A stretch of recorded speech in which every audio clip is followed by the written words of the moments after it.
Good evening. Welcome to another episode of College Knowledge.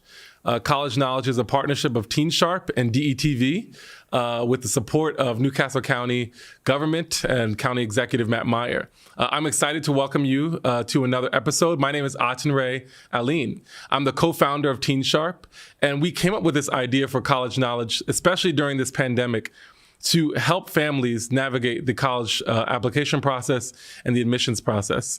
It's a time in our education system, in our country, in our state, where there's a lot of upheaval in the education system. And as schools are figuring out how to support families, TeenSHARP, as an organization that has been around for 11 years to support low-income students, Black students, Latino students, to help them get into top colleges, we said, what can we do? What can we offer to the community to help navigate the process? So we came up with College Knowledge, and College Knowledge, in our episodes, we're walking through the various phases of the process.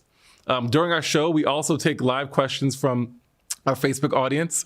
So we ask, if you're watching right now, take some time as we're having the conversation, type in your questions. We want to make sure we answer it. This is for you. This is supposed to be an opportunity to make sure we're supporting the wider community. That parent that's at home stressed out about how they're going to pay for college or the process, we're here as a resource for you. So we'll talk today. Today our episode is focusing on how to pay for college. This is a really big topic. We've talked about how to select a college. We talked about what admissions officers are looking for. But ultimately, we know that college is a really expensive proposition. It doesn't have to be if you're strategic about it. And that's what we're trying to cover in our episode today. So as always, you don't have to just take my word for it. We have some wonderful guests on the show today, and I'm going to have them introduce themselves, and we're going to start this conversation and then dialogue and discuss what you want to know, so we can make sure we support your needs. So I want to pass to my co-founder at TeenSHARP, Tatiana. Hi, good evening, everybody. My name is Tatiana Palatko, and I'm very excited to be with you again today talking about money. Everybody wants to talk about money and how we pay for college. That's a big, big question. College is a very expensive purchase, but there are ways to do it smartly. So I'm very excited about the conversation. I want to bring Maya in the conversation. Hi, everyone. My name is Maya Hall, and I am the Director of Special Projects at TeenSHARP, as well as one of the first alums of TeenSHARP. So I graduated back in 2013 and attended the University of Massachusetts Amherst. Okay, wonderful. And we always love to have students who are actually in the thick of the process. And so we have Zara here today who's going to share about what she's going through right now. Hi, I'm Zara Zarita. I'm a senior at the Charter School of Wilmington, and this is my third and final year in TeenSHARP. I'm currently applying to multiple colleges. Right now, I did apply to the University of Delaware, but right now I'm working on other colleges like Davidson, Lafayette, Santa Clara, and others. That's wonderful. So let me just start. I'm going to come back to you, Zara. We're putting you on the spot. What's going on in your mind right now about the college admissions process, but specifically pertaining to financial aid, right, and making sure you can pay for college? Well, to begin with, my family and I migrated here in 2004, so this whole college process is completely new to us. Specifically, my parents. I'm the first granddaughter or child in my family to attempt to go to a four-year college. My mom right now is in a community college, but I'm really proud of her. But it's really stressful for my parents to, especially for them to understand the whole college process, because they don't understand it. They never really went through it. This is the first time. So when we went through things like applying to Fafsa and we saw our EFC was high, and now that I had to rethink my whole strategy with Miss Tatiana about what colleges to actually apply for, to me it's sort of stressful, but I know Miss Tatiana, I'm in good hands, so. Yes, you are. Tatiana, do you want to share? You're working with hundreds of students. TeenSHARP's working with hundreds of students across the region, right? Philadelphia, New Jersey, but in Delaware, pretty much students from every high school in the state. What are what's the anxiety level, or what are they thinking around about what are they thinking about pertaining to financial aid? Yeah, financial aid is a big one. As I've said, this is a very, very expensive purchase, right? Paying sometimes as much as $70,000. I mean, like, when was the last time you made a purchase like that? You know? Like, it's a lot of money. Like, it's a lot of money. And so I know it's a big one for parents as kids are growing up, especially in the households where college and education are really a topic of the conversation at the dinner table and whatnot. And parents are pushing their kids to achieve. It's very common for me to hear from parents of seniors is that I so worry that now that we worked so hard, that it's all going to come down to me not being able to uphold my end of the bargain, right? And that's a lot of weight for parents to live with right now. And the truth of the matter is that there are 4,500 colleges across the country. 5,000, yeah, whatever. 40, yeah. You know, and there is such a variability in terms of how colleges allocate their dollars and who they choose to give it and how much they choose to give it, right? And what are the strings attached to it. And so there are colleges out there that are strategic and that are affordable. But the big piece is that, like, how do you decipher? How do you know? Yeah. So Maya, right? It's been a little while, right? Put yourself, if you can, back then when you were in that process to now. Like, what do you think about financial aid? What do you know now, maybe, about financial aid that you didn't know when you were, applying to college? Yeah, would love to go back and give myself some retroactive lessons. But I think a huge part of the financial aid process for me was navigating loans and how to make sure that I could pay for my college education. And so at the time, I just had a very frivolous attitude toward loans, like, oh, $2,500, $5,000, it'll be fine. And so now, as a 25-year-old, my average monthly bill for my student loan payments is around $1,200. And so I graduated with a significantly high amount of debt. And so I would retroactively just really take into consideration my loans. Yeah. And so maybe Tatiana, walk us through, just because we want a foundation for this conversation today around what, people look at the price of a college and they're like $70,000, right? Like, that's not, you're not going to that college, right? Most people are not paying $70,000 for the college. Maya talked about loans, but that's not the only option. So kind of what's some of the building blocks of when we think about financial aid? Sure. So let me take it to the, 101, right? Financial aid, when we say financial aid, it's the money that is used to pay for college education. And college education can cost a wide range of, there are a wide range of prices, right? For example, your in-state option can be, as low as $23,000, $24,000, $27,000, right? If you are applying to a public university that has an in-state tuition. If you are an out-of-state student, in other words, say you're in Delaware and you're applying to Penn State University, a public university for Pennsylvania, you're going to be paying as much as $50,000. And then, you can be paying as much as, University of Chicago, one of the top colleges in the country, I think last year was around $85,000, right? So prices are climbing for sure, right? So how do people pay this money? So when colleges provide with what they call a financial aid package, which is a letter that breaks down in detail like how the money is going to add up, so that you can afford this education. They are likely to see three main components. So one component is going to be free money, the gift aid, right? And that's grants and that's scholarships, right? So that's the money you do not need to pay back, and you are hoping that the college will give you a lot of that. So if there is a, $20,000 that you gotta pay, like you really want $20,000 in grants and scholarships. It doesn't really happen that often to be only gift aid, but nonetheless, that is kind of the most ideal. The second portion is loans. So Maya was talking about that loans was something she had to navigate a lot, right? And so many students do. A lot of students go to colleges that, really rely upon them taking a lot of loans, parents taking loans in order to be able to meet the bill and pay the bill. And there is also the work study, so certain students would be eligible to have a job on campus and be able to earn money. At TeenSHARP, we do not really consider work study as a part of how I pay that bill. The tuition, which is the cost of attending classes, the room and board, which is the cost of living in the dormitory and eating in a cafeteria, a handful of fees that might be attached to that, like that's your bill, right? So that's the components of the bill. And so the work study might not be the best thing to use for that, but it's a really wonderful resource of funding for textbooks or, kind of accidental expenses, transportation and whatnot. Yeah. Zara, for your peers that are watching this or their parents, why should they be paying attention to this episode? Because I think some people could say, well, maybe they get that money matters, but they don't, what's so important about understanding this stuff as you're applying? Well, like we were previously talked about, a lot of people would just say, oh, I'm gonna apply, and if I get in, I get in, but they don't really understand that financial aid is supposed to help you. It's not supposed to hurt you. And you want to go to college without paying so much, because it's like you want a better education, but you don't want to pay an arm and a leg for it. You want to go to college, but you also want to go for it not so expensively, because a lot of times, especially for the immigration or immigrant community that I'm a part of, we don't really understand the process. We kind of just get here, and the first thing we think of is community college because it's not so expensive. Yeah.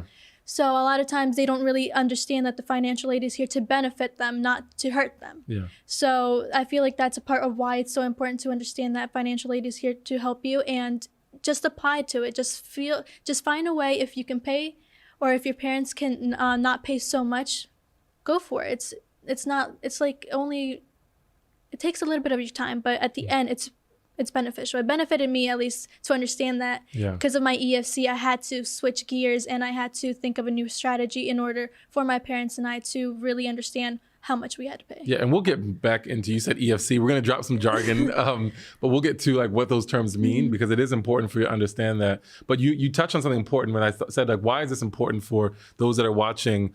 If you don't, there's so many reasons why it's important, and I'll get to mine in a second, but what if you don't, you may also limit the opportunities, right? Community colleges can be really powerful for someone, but someone else could be going to, we had a student today who found out she's got into Princeton, and we're super excited. You covered it here cheering. And she, in her college essay, said that originally she thought she could only go to community college, right? And so a lot of students, the reason was because they thought Princeton costs $70,000 a year, let's just cancel that option. And so it could really limit your opportunities if you really don't understand how this works.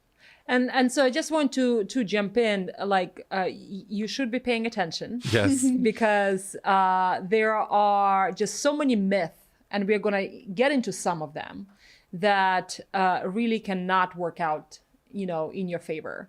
And what I've encountered from people is kind of these just kind of beliefs and assumptions. Well, if this is a college I've heard about, and it's a great school like Harvard, right?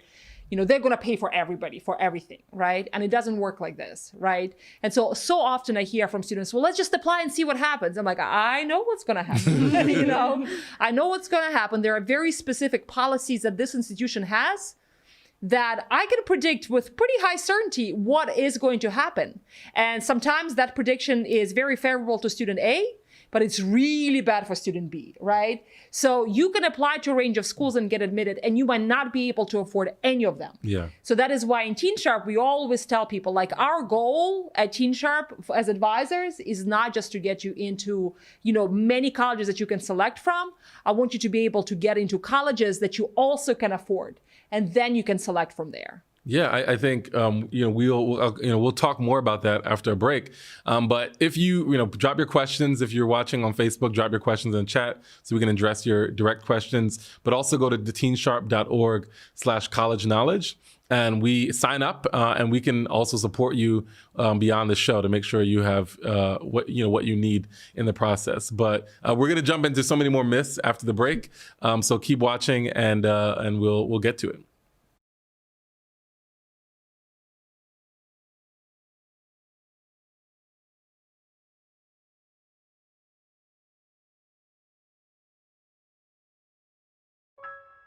I don't know, ever since I was small, I knew I wanted to do something.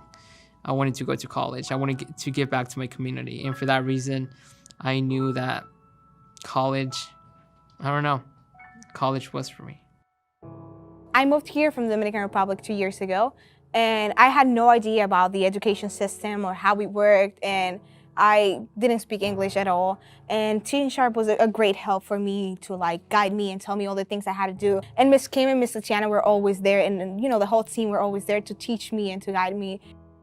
I've been in TeenSHARP for 4 years, ever since I was a freshman. TeenSHARP has played a big role in my life. I go every majority of the Saturdays, not even gonna lie.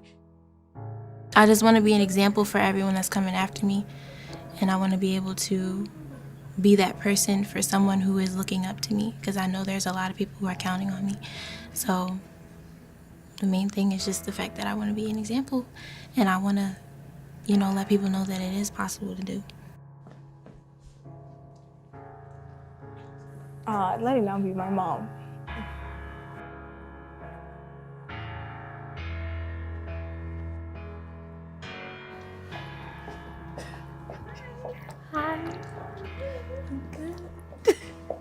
Bueno, mijo, yo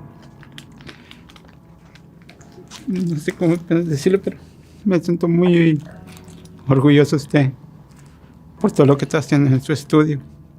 But you are my hero. You're my hero. You are the person more honest that I know in my life. And I want to say in English because I want that you know that I am trying for. Nikai, I will always love you. You're always a very strong girl, no matter what the decision is. Always know I will support you and I will always be there. And you can make it. You are a very strong, intelligent girl. And I'm always forever gonna be proud of you, no matter what the decision is. I am honored to be your mother. I am so honored to be your mother. Hi, Alex. It's Dawn from Princeton College. I'm here with Natalia in Paris. Hi. And we wanted to offer you your acceptance to Princeton's class of 2024. Come see Mom. No, I'm dying here. Hey, congratulations! You got it? Yes. Hi, Nikai. It's Dawn from Princeton College. Hi. I'm here with Paris and Natalia. Hi. How are you? I'm okay. Well, you're actually going to be a whole lot better as a part of Princeton College.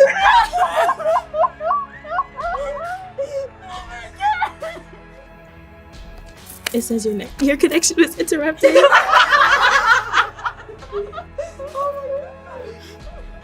Okay, welcome to Carleton College on behalf of the admissions committee and the Carleton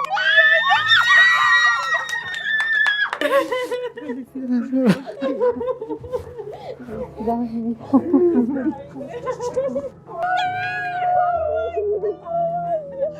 my God!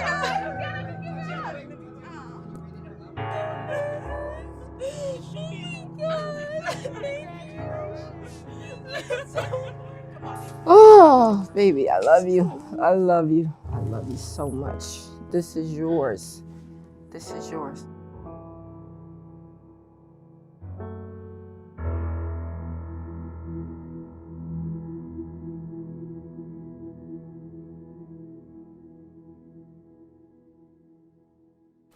Welcome back to College Knowledge Show. I'm Atin Raleen, co-founder of TeenSHARP, and today we're talking about how to pay for college, how to make sure you can afford going to college. And we're having a lively conversation with Zara, who's a senior in the mix of it, my TeenSHARP co-founder, and one of our TeenSHARP team members who's an alum also of the program. I wanted to go back to Maya because before the break, we were saying, you know, why is it important that we're having this conversation? Why is it important that you educate yourself about the admissions process? And, you know, you can cap your potential of the kind of schools that you can go to because you don't understand how it works and you go for the cheapest option, or in your mind, what's the cheapest option? But there's the other side of this where if you don't know, you can end up, you know, paying a lot of your monthly salary out in loans. All right, a lot of people right now are hoping for President-elect Biden to wipe away, right? I'm in that mix. Wipe away some debt. So Maya, talk about the other side of this. Like, what does it mean if you don't really understand the process? What it can mean in terms of debt? Yeah. So like I mentioned before, I pay around $1,200 a month in student loan payments. And that's because I have a mixture of federal loans, but then also private loans that I needed to take in order to make sure that I completed my college education as well. And so growing up, my mom always set the expectation of college as a standard of success. And I think it's really important to know, and like your question asked, like, really doing the research to make sure that you have a clear understanding of what the financial implications of that decision would be. Because she knew that that was what she wanted for me, and I knew that's what I wanted, but didn't necessarily know what that was going to cost for me in the moment, and then also for me now, 4 years removed from the university. And so just in terms of my career choices, always knowing that I have to be able to make enough money to cover those student loan payments, and having trouble struggling to pay those for the past 4 years since I've graduated college. Also, a well-documented kind of data point is that Black students and students of color in general are more likely to default on loan payments, which is an experience that I've had as well. And so really feeling like saddled almost by the amount of debt that I have, and that goes back to the decisions that I made during my senior year at in high school. Yeah. So like, we know the research, right? That black students and students of color are gonna not just default higher, but they're coming out with higher amount of debt out of college, and this is why Teen Sharp exists, right? Making sure people make the right decisions at this process. And so, we're going to talk about some of the myths right now, because we have to debunk those myths so that you don't either make decisions that saddle you with debt, or also decisions that limit what you could do because you're scared or you're just unaware. Tatiana, what are some of the myths that you come across when you deal with students and families? Yeah. So interestingly, to Maya's point, I always remember a few years ago how I met a woman who, in our conversation, and her daughter was not in Teen Sharp, so it was just kind of a general conversation about college knowledge like we are having right now. And she mentioned that I prohibited my daughter, or I don't see myself letting my kids look at any college that costs, over $30,000. And I looked at her and I was like, do you have $30,000 to pay each year? She's like, oh no, and I'm like, well, it's very counterintuitive, but if you're looking at a school that costs you $30,000, most likely you need to be prepared to pay the full price, because the schools that do have the resources to be able to offer you, education that is almost the full ride or a full ride, they will cost a lot more than that. So college is a very counterintuitive purchase, right? Like, go to University of Chicago, the $85,000 purchase, because they might just give you $80,000 or $85,000, versus go to a local college that it might cost you $20,000 because you will have to pay the entire $20,000. So that is why, that piece is, very different from how we make commercial decisions. And then just the fact that we mentioned before, there are just so many colleges and so many different policies, like one can get really drowned out. And so the reason why students of color, low-income students, so often find themselves in a place where they graduate with a lot more loans is not just because their parents are less likely to be able to help out and whatnot, but it's also because they make really poorly informed decisions applying to colleges that are out-of-state public universities that by design are not designed to serve kids from out of state. They charge them more, and they do not have money to give, for them to be able to have, an experience where they graduate with minimal amount of loans. So that's what's happening. There is a mismatch. Thinking about the colleges that you apply to has a very strong implication for how much money you're going to be in debt. Yeah, I think people, listening to a conversation like this, they think, okay, we're going to talk about how to afford college. Teach me about scholarships applications. Teach me about how to do Fafsa, right? We'll talk about that. But like where you pick is one of the biggest pieces to this puzzle, because you can do all the Fafsa you want. You can apply to all the kind of outside scholarships you want. But I think there's a myth around that as well, that you're just going to hey, there's a long list of places to apply. We're going to get a scholarship, and it's those things. The majority of the money most people get is from from the college, actually. Yeah, and that's a very big myth, right? I remember sitting on a scholarship committee and looking at this fabulous student who just worked so hard, great transcript and whatnot, and who was going to, as a Delawarean to University of Maryland, and so she was looking at $42,000 to be paying out of pocket, and so our scholarship committee that had the maximum amount of money we could, offer was $3,000. We looked and there is not a chance that we can even make a dent, and so interviewing this young woman, we had to do it because she was just so spectacular. What are you hoping for? And she's like, I don't know, I'm applying for scholarship like yours, and I'm like, that's a long way to add up 3,000 to get to 42,000, and we are in June. It's just not going to happen. It's just not going to happen. It's a very, very unfortunate way to apply. Yeah. So, if you're watching this, it's really important to, reach out to us, get some support around where you're picking, because, the idea that you're just going to piece together a bunch of scholarships, some GoFundMe here and there, grandma got some cash for you, right? That might work for a year, but you got 4 years, right? It maybe if it can be longer, right? But at minimum 4 years, and you got to make sure that you plan that out. Zara, what kind of myths did you have about financial aid, or what are you hearing among your peers? So my family and I, we're not low income, but we're not high income. We're middle class. So one of the myths that we heard, Eliza, if you're middle class, you can afford the whole tuition, but that wasn't true. And I guess within the immigrant community that I grew up with, it was like you have to work hard, save your money, and then you'll afford college.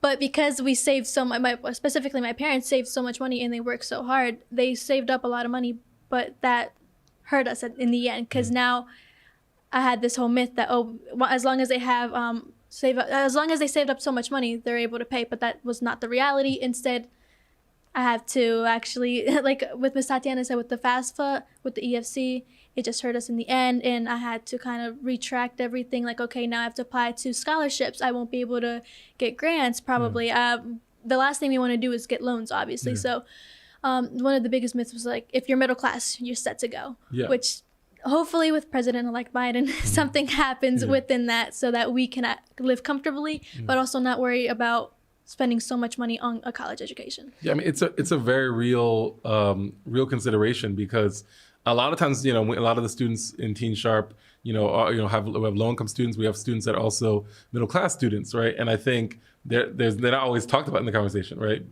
Because middle-income students, and specifically families of color, a lot of times don't actually have the money that when you do your, FAFSA, right, your free application for federal student aid, they don't always have what they think you have, right? So maybe say more about that, because they're gonna, you're gonna do this application, you're gonna declare your assets and your money, and they're gonna say, we think you can pay. That's the EFC you're talking about. EFC, we think you can pay this. And your family's gonna say, well, I'm glad you think that, but I don't have it. What was that for you? My parents, my father specifically, had to take out a lot of loans and take loans from his own father to pay just getting a house, a car. So obviously over the years he has to pay that back, but he saved money. So we lived frugally, not spending more than we had to, but at the same time, we spent money on the things that we needed. So it wasn't really a shock that he had a lot of savings, or my parents had a lot of savings, because they lived frugally. So that wasn't that much, but it's still why do we still have to pay? Why do you think we have to pay all this? Or why do you think we have this money? Why do you think that we can afford this, when in reality we're asking for a loan, we're asking for help? Because not everyone has my situation, but a lot of people, specifically Latinx immigrants, they have this problem, or they have this misunderstanding that if you have money you can pay, but that's not the reality. It's just going to hurt you in the end if you don't actually do the research, get the help we did with TeenSHARP. And so there are limitations to FAFSA, right? So again, getting back to this idea that every college is not alike. Some colleges, besides FAFSA, require the second form that the vast majority of America, unless they have experience with more competitive institutions they've never heard, and that form is through the College Board. It's another financial form called CSS profile. And so the really important difference between FAFSA and the CSS profile is that besides the revenues, that you receive, CSS profile also takes into consideration the expenditures, right? Now it takes into consideration, I mean, FAFSA takes into consideration assets as well, and CSS profile digs into assets a lot more. So if your family is very assets heavy, then CSS profile might actually, result in a higher expected family contribution. But for many families that we work with who, as Zara's family, works hard and saves money and things of that sort, but also have a lot of expenditures that they're facing, the CSS profile will produce a much more favorable situation. And so the college that makes a determination of how much money to award you to make it affordable for you to attend, that requires a CSS profile, just might ask you half of what FAFSA would have expected, or FAFSA-based school would have offered. So that's again kind of gets to the policies of what schools are out there. We have schools that meet full demonstrated financial needs. So in other words, based on those financial documentations, there is a kind of a formula that determines how much your family can afford, right? With this idea that if your family makes under $75,000, then you're most likely to go to college for free at the college that meets full need, because they determined that a family that makes less than $75,000, their need is full, right? There is nothing we can take from you, right? For this particular bill, and then from there on, the higher your income, the more prorated it is, right? And then there are colleges that do not meet full financial need. They will give you some scholarship based on your merit, and otherwise you need to figure out how to pay the difference, right? Yeah. We're trying to unpack some of these myths. Maya, you talked about debt. But on the other end, someone you felt like you took a lot, right? Too much. Mm-hmm. But if on someone else we see other cases where a family says, "I don't want any debt," right? Is that also wise in the process? Yeah, debt is the reason, or my student loans are the reason why I have my college degree. Mm-hmm. And so I think there's a lot more nuance that needs to be considered in the conversation around taking on loans. Can your family afford to shell out more money initially versus having you take out a loan for yourself? Can parents, help navigate financially as well? So I think every case is different. But in my case, I think loans were favorable in the moment and not favorable now, obviously, but would not have gone back and not taken them out to get my degree. Yeah, it's obviously a personal decision, family decision. A lot of times with TeenSHARP, though, there's certain, in our mind, right, there's certain amounts of money or amount of loans that can kind of facilitate the process or help. Mm-hmm. That is not going to, when you finish, right, be like, oh my gosh, why did I do this, right? The outcome that I got, the career opportunities that I have aren't worth it, right? So that's it. Any other myths? We're going to go on a break in a second, but any other myths, Tatiana, that you think someone should know tonight? Yep. So if you're a student who lives in a family with limited financial resources that identifies itself as low income or whatnot, and you wonder, can I go to college? You can go to college. Absolutely. If you are a child whose parents are undocumented, or you are undocumented and you're wondering, can I go to college? Yes, you can go to college. If you come from a moderate income family, right, that is strapped for cash, but on paper looks pretty good, and you're wondering, can I go to college and my family afford it? The answer is yes, right? So again, there's got to be nuanced consideration to what kind of colleges you're looking for. But there is a college that is a strategic choice for every scenario. Yeah. So every scenario, or for those that are watching, this is why we keep kind of emphasizing, reach out to us, teensharp.org/college knowledge, because there's some general advice that we'll talk about today that will be valuable. But a lot of times this is such a, we work with hundreds of students. Every student is different, right? Tatiana just rattled off, different financial circumstances, different family circumstances. Maya can maybe talk after the break where you have families, right? Where, you live with the father, or you live with the mother, and they're not together. And are you looking at their money or your money, right? All that is connected when we think about financial aid. So please reach out to us, teensharp.org/college knowledge, but also go into the chat so we can answer your question right now, so you don't have to wait for your answer. And we will continue the conversation on some of the myths when we come after the break. Watching his face like, what is happening right now? Try again. Go back to the email. and see your email if in case they send anything to your email. Just look at your inbox while we're waiting. Wait,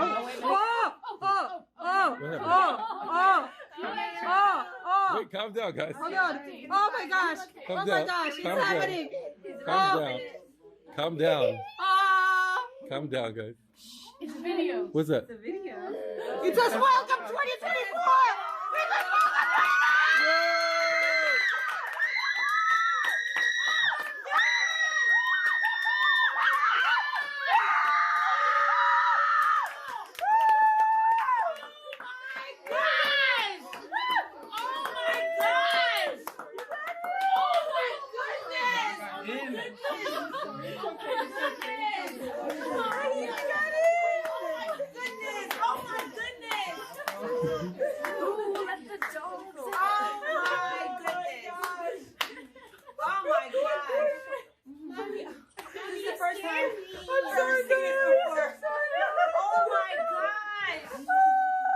Back to the College Knowledge Show.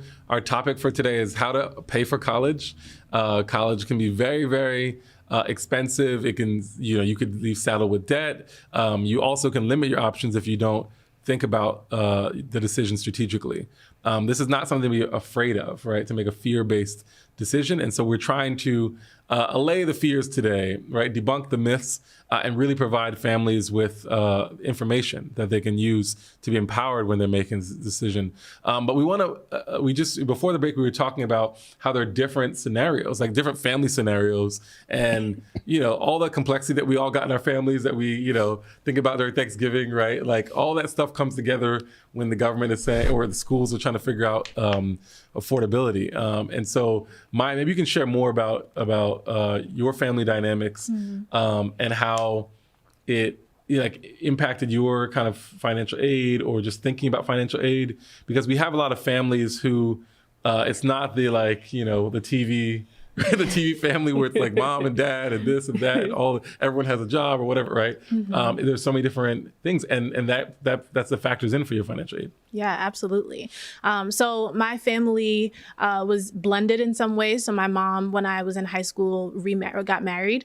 And so when I was applying for financial aid, I had to take into account her finances and his finances as well. And so when I submitted my first Fafsa application, knowing that my mom would likely be the only person supporting me, I just submitted her information. And so as I went through the process more, I realized that I needed to submit other information. And when I submitted the CSS profile, which Tatiana mentioned before, there's another form or there's another aspect of that application where you need to, if you don't live with your father, or you don't live with one of your parents, you need to submit their financial information as well. And so there were many more just layers of the financial aid process that I had to navigate and didn't necessarily know before I embarked on that journey. And so I think for families out there that are maybe not just in a nuclear family setting, taking into account having those conversations earlier rather than the senior year, because it's really going to impact the college decisions that students can make. Yeah, and for you, there was a rally also, from my knowledge, right, to get all your paperwork in, right? And that's a real thing for students. Yeah, and one of the schools that I applied to, a selective college in Pennsylvania, I wasn't actually able to attend, even though I was admitted into the school, because I was missing some of the financial documents and wasn't even being considered for financial aid. And so there are so many steps to the financial aid process and so many things to keep up with, but it's really important that that happens, because you can limit opportunities for yourself. Yeah, and Tatiana, talk about, we have sometimes you work with families, and it kind of gets real intimate, right? When you start talking about their money, right? You're all like their bank accounts, right? Because you got to help advise them. But some people, I've heard them say, well, just don't mention that dad, right? Or whatever. Don't mention, they haven't been helping me all anyway, right? Don't mention them. Does it work like that? It does not work like that. It does not work like that. We want to be truthful for financial aid purposes. The financial aid officer are trained to uncover these kind of cover-ups. So whatever it is that most people come up with, they've thought about these scenarios, and you do not want to become disqualified completely from applying to a college because you decided to be not truthful. And they also always recommend that reach out to us and ask us questions. Right now we're in a virtual world, so in many college financial aid officers, just like admission officers, hold information session to be able to answer these questions and answer students' concerns. But yes, so the blended family situation is a particularly interesting one. We have parents who do not file taxes, right? And so that can cause some type of problems. We have families that do not keep their paperwork neat, right? So right now the senior class is applying with their 2019 financial documentation. So that means that the junior class is going to be applying with their 2020 tax returns and that information. So one thing, keep those tax returns neat and organized, because you'll need to use them to report data. You'll need to scan them in to provide to the financial aid people. FAFSA only requires the reporting of a parent who the child spends the most time with. So if there is a situation where mom and dad are not together, there's got to be also some strategic thinking. Who should the child spend the most time with? We've had cases where a child would spend, live with a parent who had more means, but which meant that, when we were filling out FAFSA, they were also on a hook, to pay more money, versus if they lived with a parent who had less means, right? The parents who do not file, again, kid, if you have parents like that, or if a parent you haven't filed taxes in some time, none of those things are deal breakers, but there might be an expectation of you to actually go ahead and file, or you will need to negotiate with financial aid people. Pick up the phone. That's the best line I can say. Pick up the phone and call us, call the college that you are interested in, and talk through your scenario, so that you are not just operating within your assumptions and not problem solving with professionals who have seen it all. Like, I mean, they've seen it all, like every single scenario. But it also behooves me to also tell parents that if you are in a place where two biological parents are not together, and you have aspirations to apply to a college where, once you look for financial aid expectation, you'll see this CSS profile. You'll have to report both parents, right? And so it's important to start these conversations early, that mom, dad, I will need your financial information. Is it together? Like, do you have it? What is it? If we are going to be expected to pay money, are you willing to contribute? Can you please be willing to contribute? Because if, it's not rare if there is kind of some, conflict that is happening as a result of the separation, that one parent might feel like I do not want to contribute.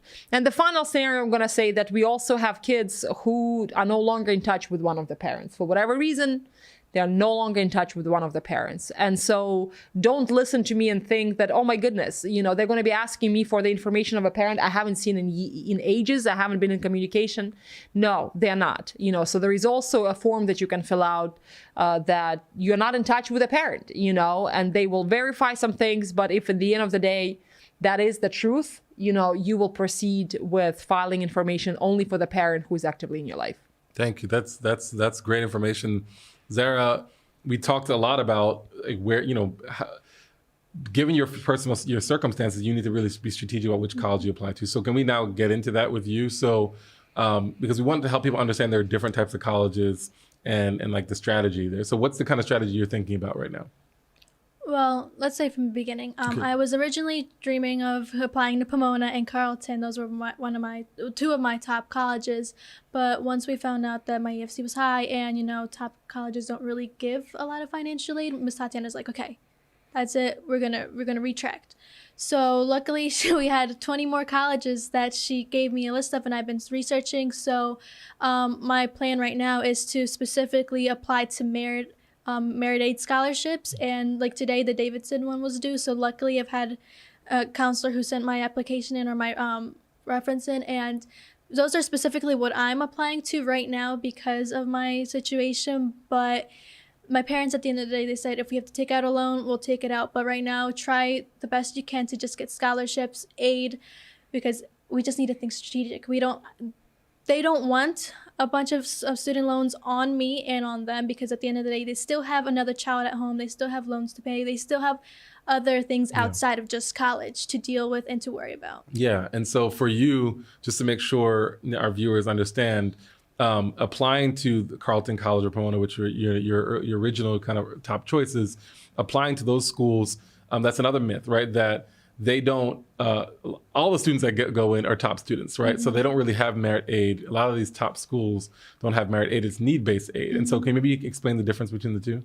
Need-based aid is dependent on your financial situation. So if let's say the FAFSA, if the EFC demonstrates that you are able to pay, then the college is going to be kind of like, maybe not them. Let's go see to someone else who seems to need it. Okay. So merit aid, they'll just give it to you if you are eligible.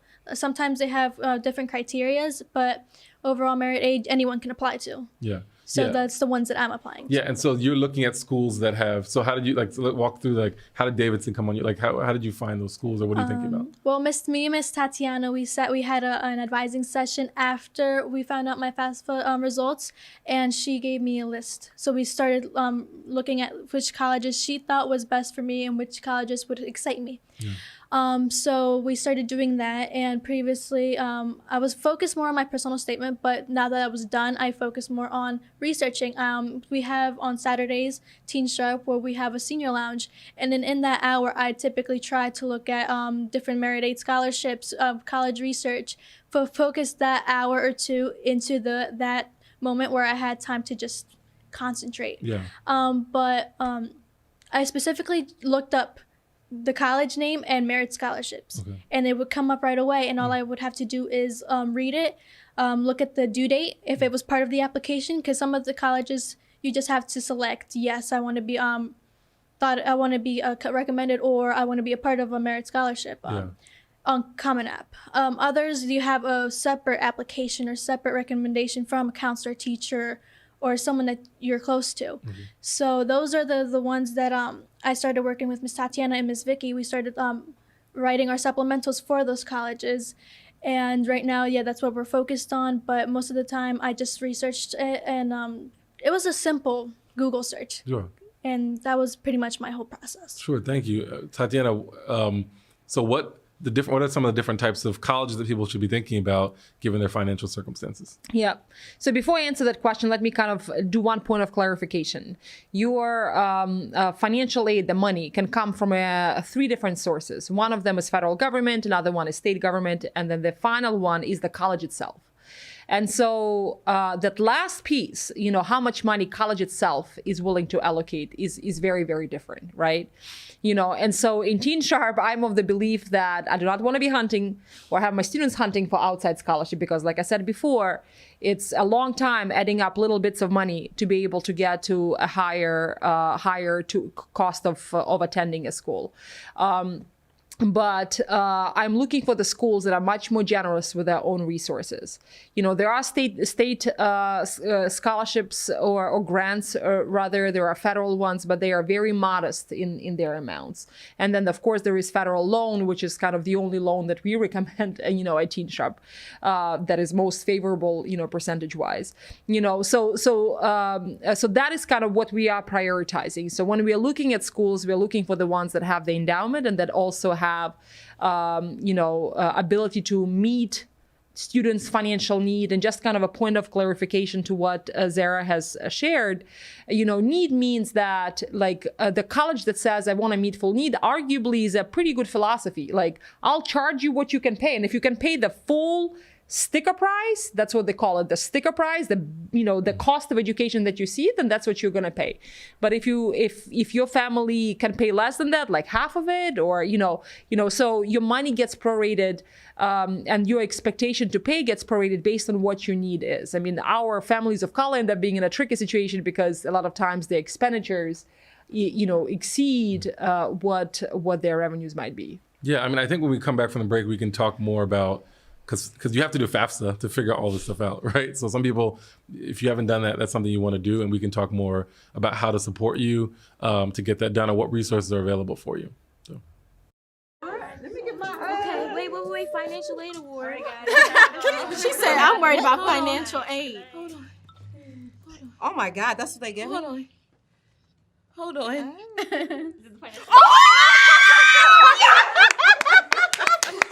$70,000.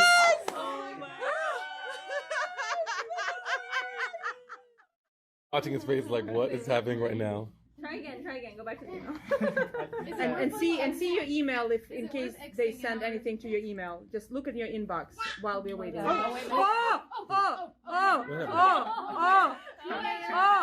Wait, calm down, guys. Hold on. Oh my gosh. Calm Oh down. my gosh. It's Calm down. happening. Calm down. Calm down. Ah. Calm down, guys. It's a video. What's that? It's a video. It says welcome 2024.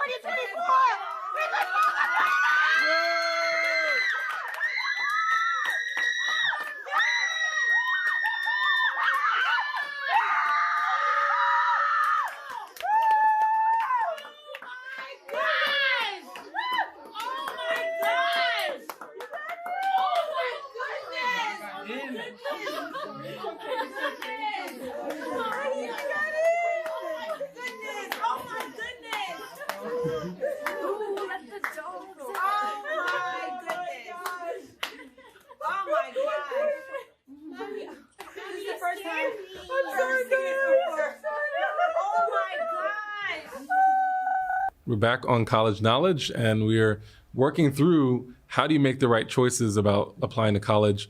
How do you make sure you find out what your EFC, which your expected family contribution is, which is a really important part of the process. Before we went on the break, Tatiana was talking about, the different types of colleges that, or like what people should, like what's the strategy? Break it down for people, the quick version, right? And they can always reach out to us for a longer conversation.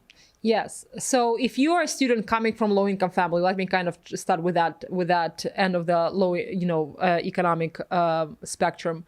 If you're a student coming from low-income family, your family makes less than $75,000 a year. Put in a Google search, colleges that meet full need, and that would be a really good universe of about 60 colleges that you can research from. They are typically more competitive institutions, even though their level of competition might range from super competitive, the Ivy League colleges that all of us have heard about, the Harvards and Princetons of the world, and so on, to schools that are smaller liberal arts colleges that you might have never heard about, but nonetheless, they're very selective and they offer really, really good resources. So that would be, a really nice approach to that. And then, if you are a student who kind of is in the middle income category, then you should search colleges that offer the most merit aid, right? Colleges that offer merit aid. And there is a pretty nice website on the US News Report, so you'll see it in, once you search, that gives a laundry list of colleges based on how much what percentage of the students on their campus receives merit aid. Now, it doesn't mean that the merit aid is a full ride. It could be a small scholarship of $2,000, or it could be up to a full tuition, or it could be up to the full cost of attendance, right? The levels of these scholarships can be, quite different. The piece that I would recommend for our students to do, seniors, as well as younger scholars, is to take advantage of the tool that now every single college provides, which is called the net price calculator. Most of those net price calculators are now housed on the College Board website, the College Board organization that administers SAT test. But every single college has designed a formula that best estimates the way how they would calculate their financial aid for the student. So if you're wondering, would Princeton University be a good choice for me financially? say Princeton University net price calculator, it's going to take you a whole lot of 15 minutes, and it's going to be a quick and dirty estimation of how much money your family would be expected to pay at Princeton University, and you can kind of continue the search in this way to look for your most affordable option. Yeah, Zara, can you talk about, because first you had to do the FAFSA, right? So did you do it by yourself, your parent? Like, how did you guys do it? Did you have any support with that process? I did it by myself for the first part with just filling out family information, but afterwards I had my dad help me with the filling out the taxes information. Mostly because I didn't really know how to do it, but that was pretty much what we did. He helped me, and I kind of gave the computer to him, like, you got it. I don't want to deal with that. You got it. Yeah. And Tatiana, what kind of support can someone get with the FAFSA? Because a lot of students, I don't know how to do this, and my parents don't know how to do this.